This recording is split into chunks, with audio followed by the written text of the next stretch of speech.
অসাধারণ একটা ভিডিওটা দেখে ভয়েসটা শুনেন, ভালো লাগলে একটা শেয়ার করেন। বিয়ে করার আগে দেখবেন বিয়ের মায়ের মতি গতি, তা না হলে কিন্তু নিজের জীবনে নিজেই করবেন ক্ষতি। সবাই তো বোঝে না দুনিয়ার ভাও, সংসার সুখী হয় না যদি খারাপ থাকে বিয়ের মাও। সবাই তো ভালো মেয়ে বিয়ে করার জন্য খোঁজে, সে বাড়িতে বিয়ে করবেন না, সে বাড়িতে মেয়ের মাও মাতাব্বরি বোঝে। যদি মেয়ের মাও হয় চালাক, 2 বাচ্চার মাও হলেও দিতে পারে তালাক।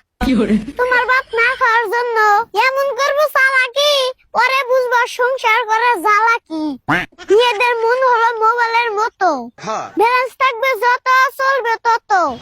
এখন কি বুঝতে পারছেন দুনিয়ার ভাও? সংসারটা নদীর মাঝখানে ডুবানোর জন্য প্রথম বইটা মারে মেয়ের মাও। বন্ধুরা, পাত্রী দেখবার গিয়ে কেউ আইবেন না নিয়ে, ভালো করে যাচাই করে দেখবেন মেয়ের মায়ের কয় জায়গায় ওই সাল বিয়ে। যদি থাকে মেয়ের মায়ের 4-5টা জামাই পাল্টানোর স্বভাব, বিয়ে সংসারে কিছু হলে কল দিয়ে কইব বাড়িতে তোর কি জামাইয়ের অভাব। তখন আপনার সমাজের কাছে কেমনে দিবেন জবাব? পাড়া প্রতিবেশীরা কব তোমারই খারাপ স্বভাব। যত আছেন ভাই আর ভাবি, আপনাদের কাছে তো লাইক ফলো চাবি, আপনাদের কাছে লাইক ফলো আমার দাবি।